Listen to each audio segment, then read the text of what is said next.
राम सिर्फ 14 साल का था, लेकिन उसे अकेले रहना पसंद था। वह अपने माता पिता के साथ गांव के आखिरी सिरे पर बने एक पुराने घर में रहता था। घर के पीछे एक बहुत पुराना कुआं था, जिस पर काई जमी रहती थी। गांव के बड़े कहते थे कि रात के समय उस कुएं के पास नहीं जाना चाहिए, क्योंकि वहां से आवाजें आती हैं। राम इन बातों को सिर्फ डराने वाली कहानियां समझता था। एक रात जब तेज हवा चल रही थी और पूरा गांव अंधेरे में डूबा हुआ था, राम अपने कमरे में सोने की कोशिश कर रहा था। तभी उसे दूर से किसी बच्चे के रोने की आवाज सुनाई दी। कोई है? मुझे बाहर निकालो। राम उठकर बैठ गया। उसका दिल तेज धड़कने लगा। आवाज कुएं की तरफ से आ रही थी।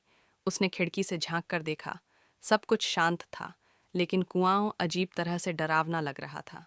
जिज्ञासा और डर के बीच फंसा राम टॉर्च लेकर बाहर निकल गया। जैसे जैसे वह कुएं के पास पहुंचा, आवाज बदलने लगी। अब रोना नहीं, फुसफुसाहट थी। राम, नीचे आओ। अपना नाम सुनकर राम का शरीर ठंडा पड़ गया। उसने कभी किसी को नहीं बताया था कि वह रात में जाग रहा है। फिर कुएं ने उसका नाम कैसे लिया? राम ने हिम्मत करके कुएं में झांका। नीचे अंधेरे के बीच उसे एक चेहरा दिखाई दिया। वह चेहरा बिल्कुल राम जैसा था। वही आंखें, वही कपड़े। मैं तुम ही हूँ, उस परछाई ने कहा। सालों पहले मैं यहाँ गिर गया था, अब तुम मेरी जगह लोगे। अचानक कुएं से काले साए जैसे हाथ बाहर निकले और राम के पैरों को जकड़ लिया। राम जोर से चीखा और पीछे हटने की कोशिश करने लगा।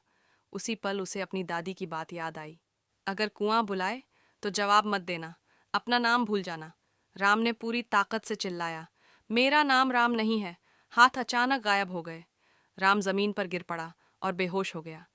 सुबह गांव वालों ने उसे कुएं के पास पाया। वह जिंदा था, लेकिन उसकी आंखों में अब पहले जैसी मासूमियत नहीं थी। आज भी राम उस घर में रहता है।